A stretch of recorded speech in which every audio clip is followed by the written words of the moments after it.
À l'approche de Noël cette année, de nombreuses personnes ont dû trouver le courage et la résilience nécessaires pour continuer et pour trouver un lieu de gratitude et de joie. Il y a quelques jours sur l'Internet, je suis tombé sur une histoire de l'auteure américaine Grace Paley qui raconte que son père, alors âgé et alité, lui a expliqué comment persévérer malgré la vieillesse. Voici son principal conseil.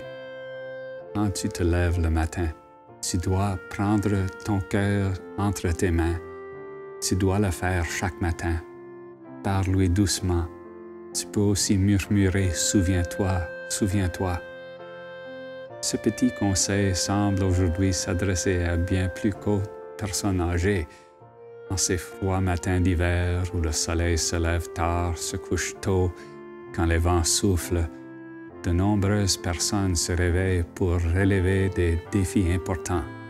Certaines se rendent au travail dans des établissements de soins de santé où tout le monde est surchargé et épuisé par une pandémie qui s'est abattue sur nous par vagues incessantes.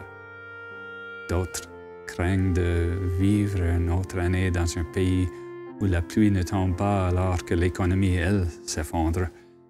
D'autres ont des blessures du passé qui ne guérissent pas facilement. D'autres encore portent de lourds fardeaux, notamment ceux de l'isolement et de la solitude. Enfin, beaucoup se réveillent chaque jour dans un climat de relations tendues au milieu de forces polarisantes qui cherchent à nous éloigner les uns des autres au lieu de nous approcher. L'expérience de la souffrance, de l'injustice, de fardeaux implacables, tout nous menait dans de sombres recoins de l'esprit, dans un profond découragement où l'espoir est difficile à trouver. Les chants de Noël qui évoquent la joie et la bonne humeur peuvent nous sembler bien inaccessibles.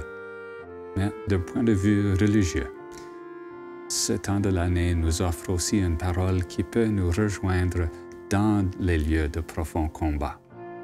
L'incarnation, la naissance de Jésus, ne signifie pas que Dieu nous fait sortir du monde de la misère et de la souffrance humaine, mais qu'il vient dans ce monde. Dieu, auteur d'un monde d'une immensité incommensurable où il nous a implantés, ne reste pas infiniment distant, mais au contraire, s'approche éternellement. Il y a quelques jours, des membres de ma famille venus de l'extérieur ont atterri à Regina. Nous nous étions vus fréquemment durant les 2 dernières années par vidéoconférence, mais mon petit-neveu de 9 ans a exprimé avec un enthousiasme joyeux ce que nous avons tous ressenti en revenant de l'aéroport lorsqu'il dit « Maintenant, nous nous voyons en chair et en os ». C'est une très bonne façon d'aborder ce que nous célébrons ici. Dans le langage poétique d'un écrivain spirituel, lorsque le Verbe s'est fait chair, Dieu s'est inséré dans les battements de notre cœur, et tant que corps, sang, souffle, os et pain. La naissance de Jésus, l'incarnation, est la communion profonde de Dieu avec la condition humaine. Rien de ce que nous vivons en tant qu'êtres humains n'est étranger à Dieu, parce que Dieu est venu parmi nous, a marché avec nous et a expérimenté ce que c'est au plus profond d'être humain.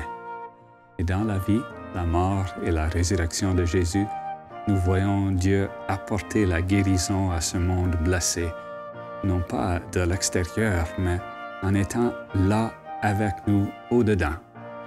Notre monde brisé est un monde pascal, transformé et racheté par Dieu de l'intérieur. Imaginez-le de cette manière.